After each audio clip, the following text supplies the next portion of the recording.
ప్రియమైన దేవుని సంగమా, ఆయన విలువైన మాటలను బట్టి మనము ప్రతిదినము నేర్చుకోవాలి. ప్రతిదినము మన బ్రతుకు మార్చుకోవాలి. ఎందుకు ప్రతిరోజు నేర్చుకోవాలి, ప్రతిరోజు మార్చుకోవాలంటే పురుగు వంటి నరుడు ఎప్పటికీ పరిశుద్ధుడు కానేరడు అని దేవుని దేవుని మాటే తెలియపరిచినది కనుక పురుగు వంటి నరుడు వాక్యం చెప్పినప్పుడు దానికి బదులు అందిస్తే వాళ్ళు వాక్యం మీద శ్రద్ధ పెట్టిన వారు అవుతారు. పురుగు వంటి నరుడు ఎప్పటికీ పవిత్రుడు కానేరడంట. అంటే అంత దరిద్రపు కొట్టు బ్రతుకు మనదని దేవుడు చెప్పేసినాడు. అయినప్పటికీ ఆయన కృపావరం చేత మనలను నిత్యత్వంలో ఆయన దగ్గర పవిత్రపరిచి పరిశుద్ధపరిచి నీతి యథార్థంగా బ్రతకమని మన పితరులకు చెప్పి పితరుల ద్వారా మనకు నేర్పిస్తూ ఆ దివ్య గ్రంథాన్ని మన చేతుల్లో పెట్టి క్రమమైన జీవితము ఆయన బ్రతికి చూపించి ఆయన దగ్గర ఉండాలని కోరినటువంటి గొప్ప దేవునికి మనము ఎంతైనా నమ్మదగిన దేవునికి మనము నమ్మకస్తులుగా ఉండాలని కోరినటువంటి దేవుడు పరిశుద్ధుడు. అట్టి పరిశుద్ధతలో మనం ఉండాలని కోరుతున్న గొప్ప దేవునికి మనము మనసారా ఆయనను ప్రేమించి ఆత్మపూర్ణులముగా ఆయనను ఆత్మతో సత్యంతో ఆరాధించే బిడ్డలు అవ్వాలని కోరుతూ ఉన్నాడు.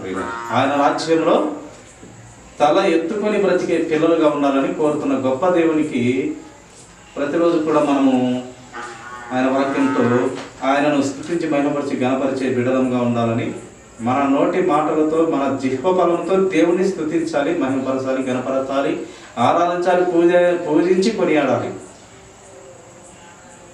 మనుషుల ద్వారా కోరుతున్నటువంటి క్రియలు ప్రియులాలి. మరొకసారి గ్రంథము చదువుకున్న మాట మరొకసారి ధ్యానించుకుందాము. ద్వితీయోపదేశ కాండము 4వ అధ్యాయము 10వ వచనం మరొకసారి చదువుమా. నీవు హోరేబులో నీ దేవుడైన యెహోవా సన్నిధి నిలిచి ఉండగా యెహోవా నా యొద్దకు ప్రజలను కూర్చుము, వారు ఆ దేశము మీద బ్రతుకు దినములన్నీ నాకు భయపడ నేర్చుకొని తమ పిల్లలకు నేర్పునట్లు వారికి నా మాటలను వినిపించదనని ఆయన వారితో చెప్పిన దినమును గూర్చి వారికి తెలుపుము. ఏం చెప్తూ వచ్చినాడు దేవుడు? దేవుని జ్ఞానం నేర్చుకున్న తండ్రులు, మన పితరులు, లేక ఈ లోక సంబంధమైన తల్లిదండ్రులు కానివ్వండి, దేవుని జ్ఞానము నేర్చుకొని ఆ నేర్చుకున్న దానిని తమ పిల్లలకు నేర్పించుకోవాలని ఈ లేఖన భాగంలో తెలియపరుస్తూ దేవుడు వచ్చినాడు. ప్రియుల తల్లిదండ్రులు నేర్చుకున్నది ఏమి నేర్చుకున్నారు? తల్లిదండ్రులు ముందుగా మన పితరులు కానీ మన తల్లిదండ్రులు కానీ దేవుని జ్ఞానం, ఈ లోక జ్ఞానము కాదు. దేవుని జ్ఞానము నేర్చుకున్న తల్లిదండ్రులు తమ పిల్లలకు ఆ జ్ఞానము నేర్పించమని దేవుని చిత్తమై ఉన్నది. అదే ఇక్కడ చెప్తూ ఉన్నాడు. యెహోవా నా యొద్దకు ప్రజలను కూర్చుము, వారు ఆ దేశమందు మీకు బ్రతుకు దినములన్నీ నాకు భయపడ నేర్చుకొని, ఆయనకు భయపడేది నేర్చుకోవాలి. ఎప్పుడు భయపడాలి? ఎప్పుడైతే పాపానికి దగ్గరవుతామో అప్పుడు దేవుని మాటను బట్టి, దేవుని వాక్యాన్ని బట్టి మనము భయము పడాలి. ఏ దాన్ని బట్టి భయపడాలి? మనము సత్యములో బ్రతుకుతున్నప్పుడు కాదు భయపడాల్సింది. అసత్యములో, పాపములో సచ్చిపడిపోయిన మన జీవితాలను తలుచుకుంటూ దేవుని క్రమమైన ఆజ్ఞలకు భయపడి క్రమములోకి రానికి, మన అతిక్రమంలో అయినటువంటి పాపాలను వదులుకొని క్రమంలోకి రానికి మనము భయం కలిగి ఉండాలి. ఆ భయము మీరు నేర్చుకొని మీ పిల్లలకు కూడా నేర్పునట్లు వారికి నా మాటను వినిపించేదనని ఆయన నాతో చెప్పిన దినమును గురించి వారికి తెలుపుము. ఇలాగ చెప్పినాడు. ఆ ప్రజలందరికీ దేవుని మాటలను చెప్పి సమకూర్చి అందరినీ నేర్పించండి. అలాగే మీ పిల్లలకు మీరు దేవుని సంబంధమైన ఆత్మ సంబంధమైన సజీవ రాళ్ళుగా ఉండుటకు తండ్రులు కానీ పిల్లలు కానీ ఎలాగ ఉండుటకు ఆత్మ సంబంధమైన రాళ్ళుగా ఉండుటకు నేర్చుకున్నది పిల్లలకు నేర్పించాలి. ఎందుకయ్యా మరి ఈ పిల్లలకు దేవుని జ్ఞానము నేర్పించాలి? ఈ లోక జ్ఞానంలో దేవుని ఎరుగునటువంటి వారు అన్ని సుఖభోగాలతో సంతోషాలతో ఆస్తి అంతస్తులతో లక్షణంగా ఉన్నారు. క్రీస్తు ఎరగనటువంటి వారు క్రీస్తులో ఉన్నటువంటి వారి కంటే ఇంకా అధిక సంపన్నులుగా ప్రతి విషయంలో అభివృద్ధి చెందినట్టుగా ఉన్నారు కదా. క్రీస్తునే ఎందుకు నమ్ముకోవాలంటే ఆయన పరిశుద్ధుడు, అది ఒక్కటి చాలు. ఇంకా పాత్రలోనే అన్నంలో అంతా ఇంకా పిసకాల్సిన అవసరం లేదు. ఆయన పరిశుద్ధుడు.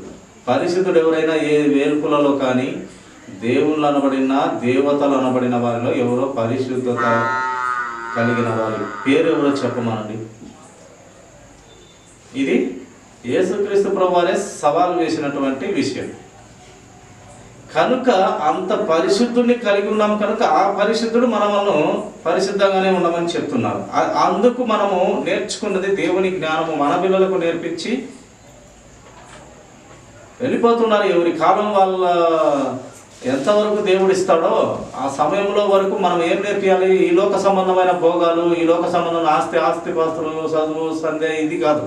పిల్లలు భార్యలు ఇవన్నీ కామన్గా వస్తాయి, అందరికీ వస్తాయి. పనికి వాళ్ళకి వచ్చాయి, మంచి వాళ్ళకి వచ్చాయి, అన్నీ ఇవన్నీ కామన్గా దేవుడు అందరికీ ఇస్తున్నాడు. పనికి వాళ్ళకు కూడా మంచి ఆస్తిపాస్తులు ఐశ్వర్యవంతులుగా ఉన్నారు. కానీ వారికి లేనిదల్లా ఏంది? సర్వసత్యమైన క్రీస్తు లేడు వారిలో. ఆ సర్వసత్యమైన క్రీస్తు వారిలో కానీ ఎవరులైనా కానీ ఉంటే వారి జీవితము అద్భుతంగా ఉంటుంది. ప్రియుల పవిత్రులుగా, పరిశుద్ధంగా, యథార్థంగా, నీతిగా బ్రతుకుతారు. ఒక తప్పుడు ఆలోచన భయపడతారు. దేవునిని బట్టి, ఆయన వాక్యాన్ని బట్టి, ఆయన సత్యాన్ని బట్టి భయము కలుగుతుంది. ఎప్పుడైతే క్రీస్తు మరి హృదయాల్లోకి వస్తాడో, ఆత్మ నడిపింపు కలిగిలేకి వస్తారో అప్పుడు భయం పుడుతుంది ప్రియుల. అది ఈ లోక సంబంధమైనటువంటి వారికైతే ఆస్తి కానీ అంతస్తు కానీ అంతా ఉంటుంది, కానీ క్రీస్తు ఉండడు, పరిశుద్ధత ఉండదు, నీతి ఉండదు, యథార్థత ఉండదు, పవిత్రత ఉండదు. అది ఒక క్రీస్తులోనే మనం సంపాదించుకోవాలి, వెతుక్కోవాలి. ఆయన మాత్రమే పరిశుద్ధుడు, అంతే. ఇంకా ఎవరు ఎంత దేవుళ్ళు అనబడిన, దేవతలు అనబడిన, ఏ యొక్క మతంలో సంబంధమైన ఈయన పరిశుద్ధుడని చెప్పి సవాలిసినటువంటి వారు ఎవరైనా ఉన్నారన్నా కూడా యేసుక్రీస్తు ప్రభువు తప్పితే వేరు లేదు. అది ఎవరి ధీమా అంటే ఒక క్రైస్తవ బిడ్డలంగా ఆయన రక్తంలో కడగబడిన ప్రతి వ్యక్తి ధైర్యంగా చెప్పగలిగినటువంటి మాట అది. నా క్రీస్తు, నా ప్రభువు, నా యెహోవా, నా పరిశుద్ధాత్ముడు పరిశుద్ధుడు అని ధైర్యంగా చెప్పి, అందుకు నేను ఆయన పాదాల చెంతకు వచ్చాను, ఆ పరిశుద్ధుల్లోకి నేను వచ్చాను అని ధైర్యంగా చెప్పగలిగిన స్థితిలోకి మనకు రావాలన్నా. ఎందుకు మనము ఈయనని అంటే చూడండి, కొన్ని మాట మనం చదువుదాము. ప్రసంగి గ్రంథము 11వ అధ్యాయము 8వ వచనం ఒక మాట చదువుదాం చూడండి. ప్రసంగి గ్రంథము 11వ అధ్యాయము 8వ వచనము చదువు. ఒకడు చాలా సంవత్సరములు బ్రతికిన ఎడల చీకటి గల దినములు అనేకములు వచ్చునని ఎరిగి ఉండి. చూడండి, దేవుని వాక్యము శ్రద్ధగా మనసు పెడితేనే అర్థమవుతుంది.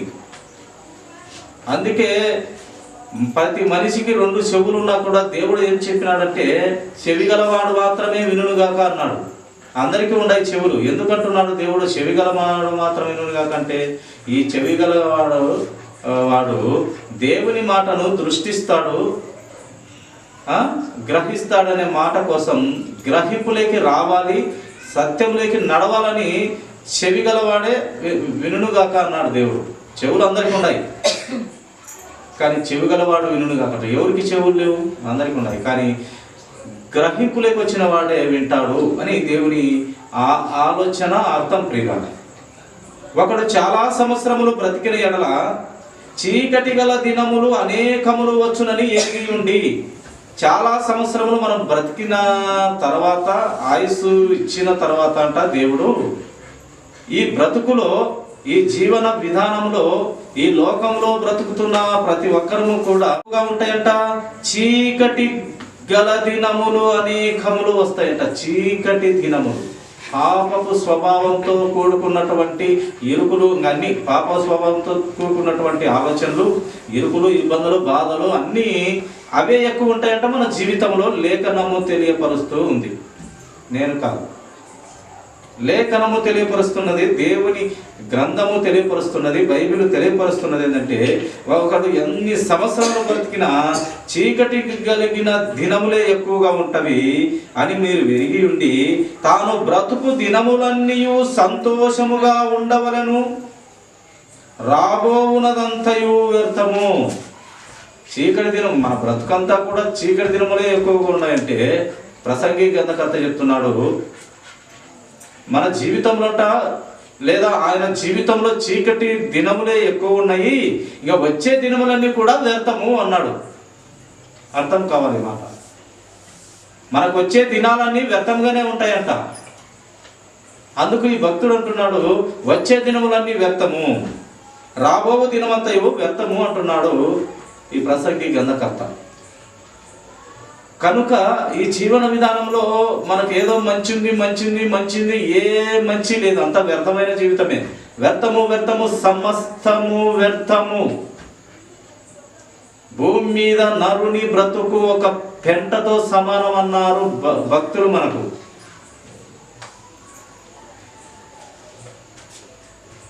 ఎప్పుడు పెంటతో సమానము? మన పాపపు స్వభావంలో ఉన్నప్పుడు.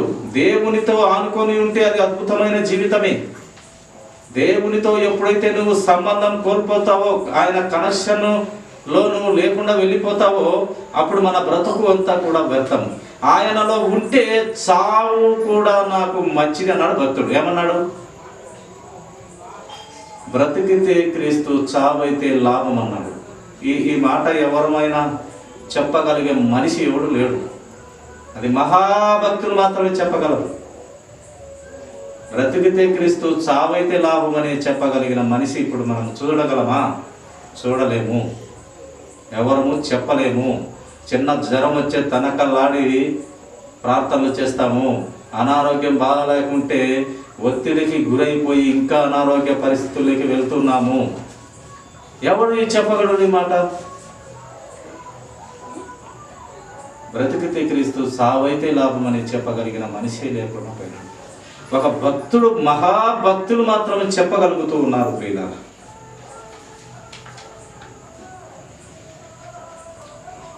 సమూయేలు మొదటి గ్రంథము ఒక మాట చదువుదాం. సమూయేలు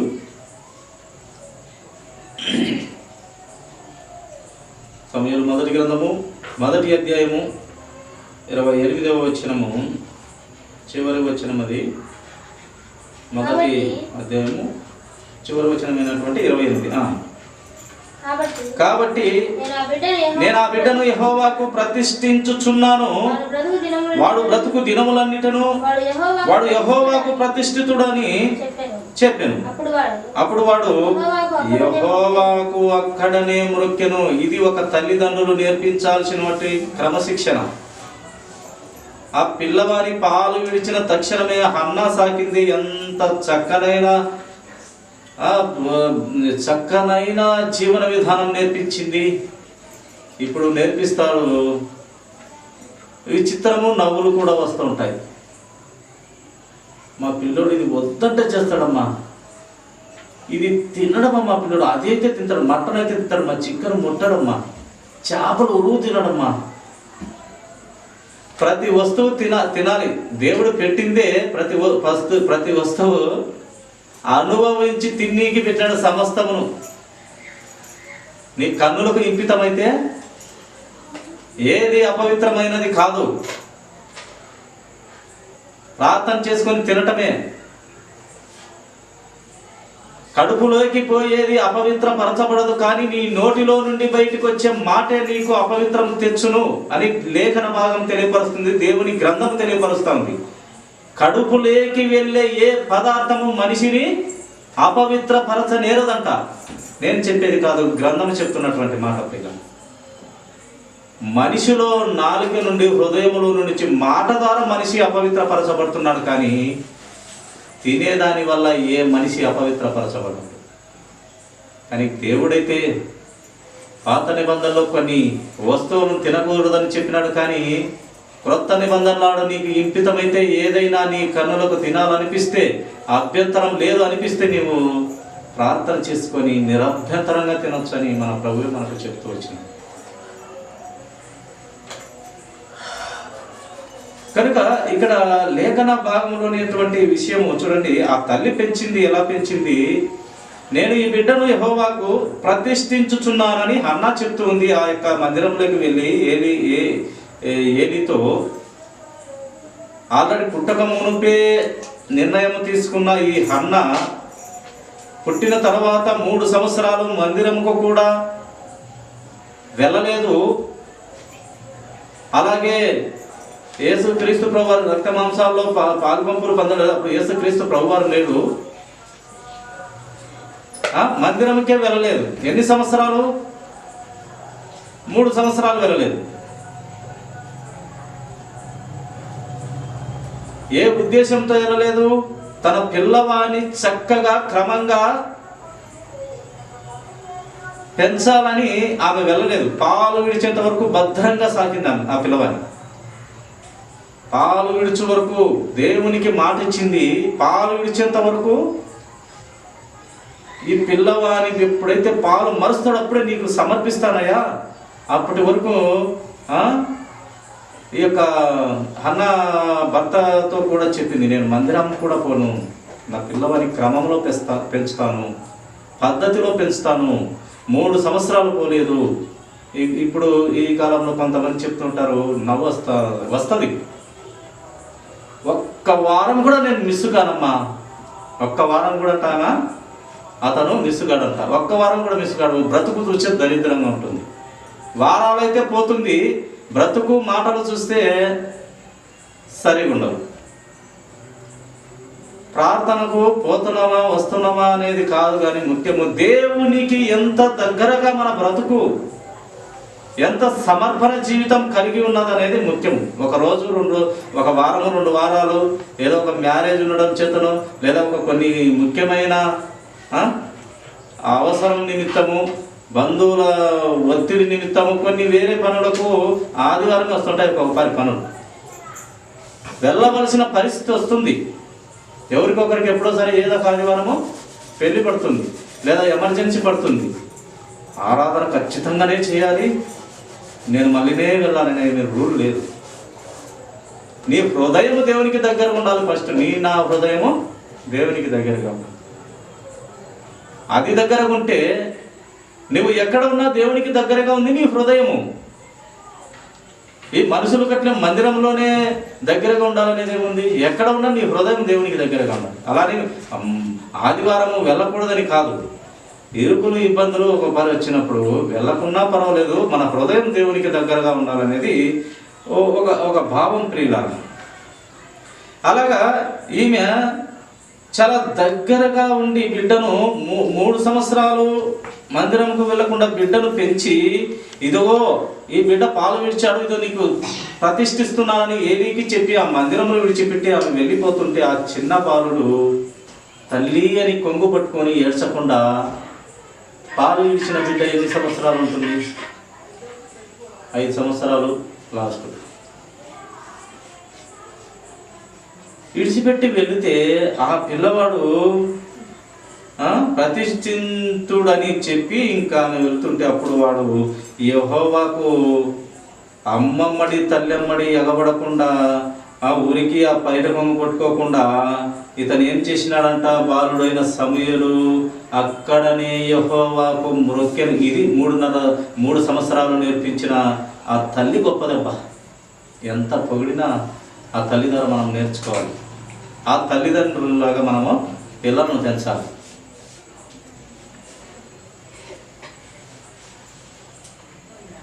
అక్కడ విడిచిపెట్టింది ఇంకంతే, ప్రభువుకు మొక్కుతున్నాడు, దేవునికి మొక్కుతున్నాడు.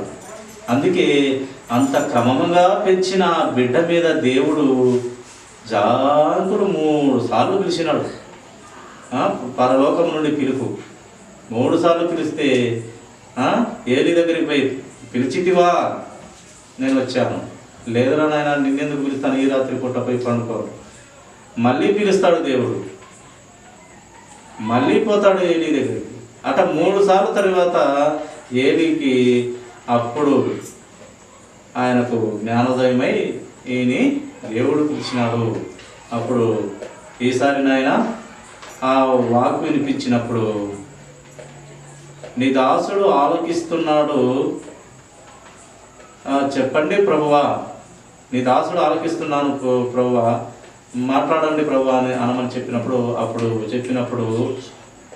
ఏలితో కూడా మాట్లాడలేదు, కానీ ఈ బాలుడైన సమూయేలుతో దేవుడు మాట్లాడుతూ వచ్చినాడు పిల్ల. కనుక పెంపకము ముఖ్యమే, చాలా ముఖ్యం. చూడండి, మరొక లేఖనము చదువుకుందాము. కీర్తనల గ్రంథము 23వ అధ్యాయము 6వ వచనము. కీర్తనల గ్రంథము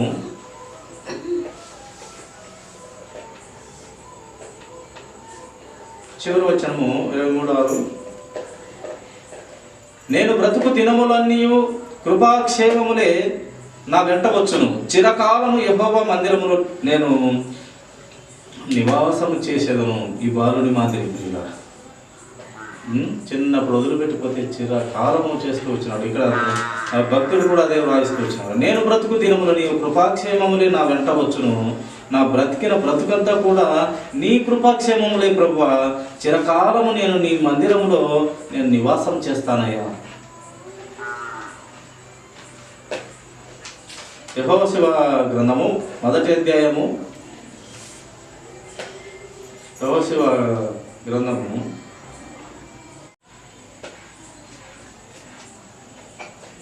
5వ వచనం చదువును.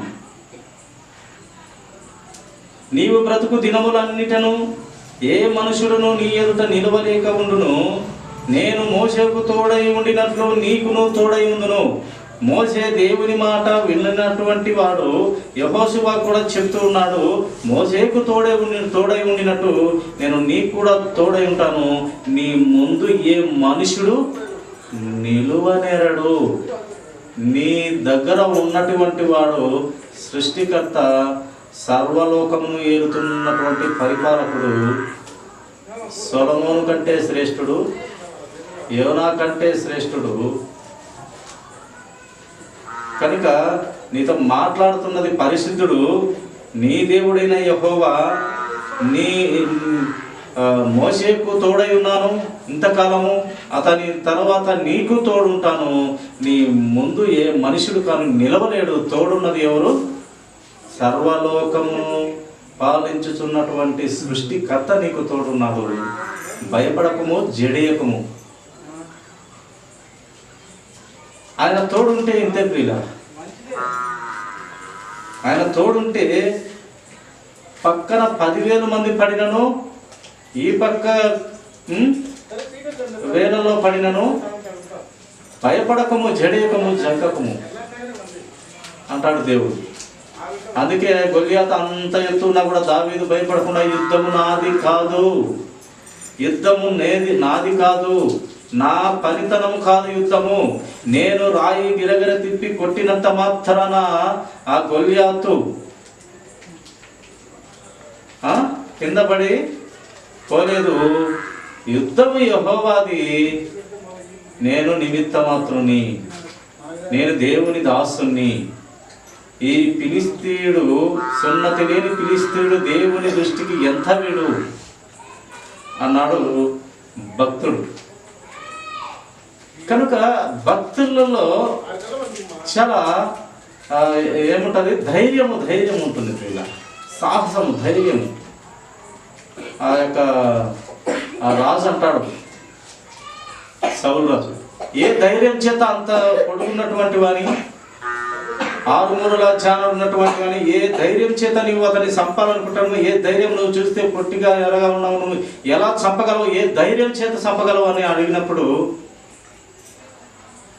అయ్యా రాజా, ఎన్నో స్తూర్లు నా మందను ఒక సింహం నోట పట్టుకొని పోయినా, ఒక పులి నోట పట్టుకొని పోయినా, అలాగే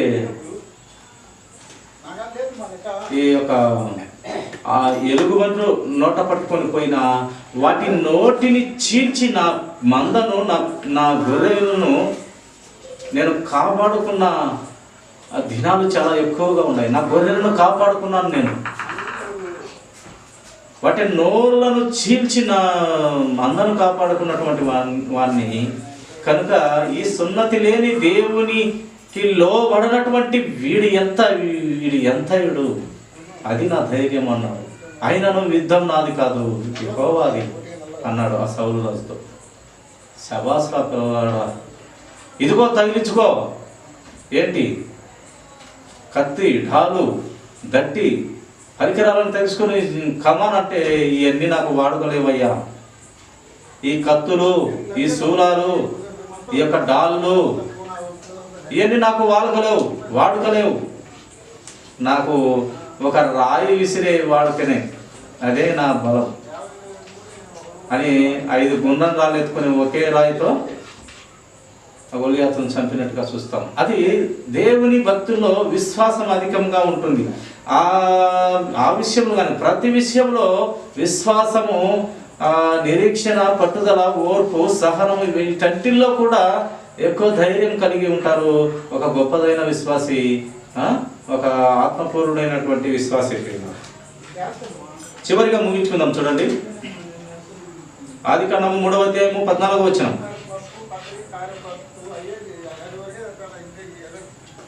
అందుకు దేవుడైన యెహోవా సర్పంతో, నీవు దీన్ని చేసినందున పశువులన్నిటిలోనూ భూ జంతువులన్నిటిలోనూ నీవు శపింపబడిన దానవై నీ కడుపుతో ప్రాకుచు నీవు బ్రతుకు దినములన్నీ మన్ను తిందువు.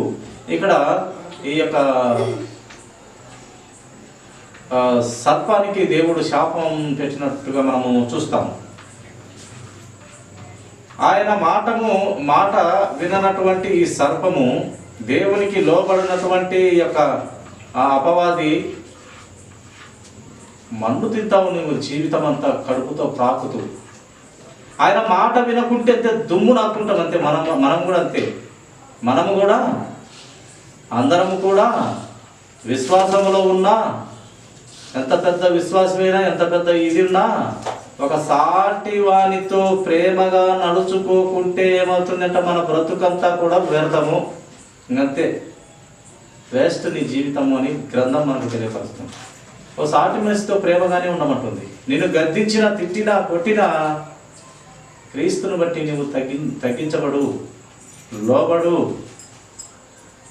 ప్రేమించు నీ శత్రువుని సైతం. నీ దగ్గరకు వచ్చే భోజనం పెట్టు, ఆహారం పెట్టు. ఇది క్రీస్తు దాసులకు నేర్పిస్తున్నటువంటి క్రీస్తు ఆ విలువైన సంగతులు ప్రియుల. కనుక మనం ఆయన మాట వింటే ప్రతి విషయంలో ఆయన కాపాడుకుంటాడు. మోసే, అలాగే యెహోషువ, అలాగే అబ్రహాము, యాకోబు, ఇస్సాకు వీళ్ళందరినీ కాపాడుకున్నట్టు ఆయన మాట విన్న ప్రతి జనాంగమును కాపాడుకుంటూ వస్తాడు. కానీ ఆయన మాట వినని వాని ఏదో ఇలాగో అపవాది కానీ దుమ్ము నాకున్నట్టు చేసిన, మన్ను తింటావురా నువ్వు అపవాది, దుమ్ము నాకుంటావురా నువ్వు, మన్నుతోనే తిని బతుకుతావురా అని చెప్పినట్టు మనము అపవాది కానీ కుతంత్రములు తెలుసుకొని మనము క్రీస్తుని ఎరిగిన వారమై ఉండాలని వాక్యం తెలియపరుస్తుంది.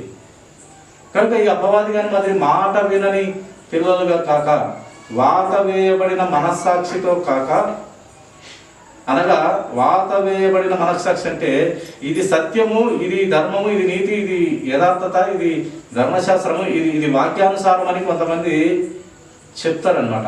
అయ్యో కాదు, నేను పట్టుకున్న ఒక కుందేలకు 3 కాళ్ళు అంటాడు.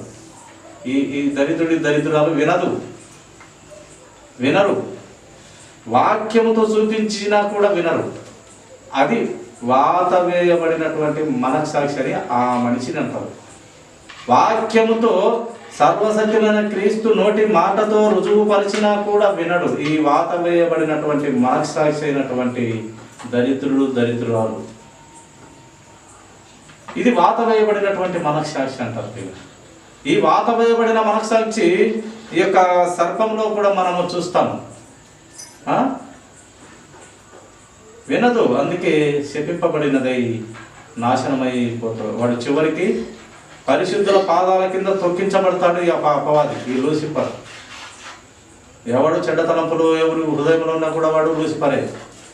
ఎవరమైనా సరే, విశ్వాసైనా అవిశ్వాసైనా భ్రష్టుడైనా ఎవడైనా దేవుని మాట వినకుండా ఎవడైతే చెడ్డ ఆలోచనలు కలిగి ఆ చెడ్డ తలంపులు ఉంటాడో వాడు దేవుని జనకుడు కాదు, దేవుని బిడ్డ కాదు.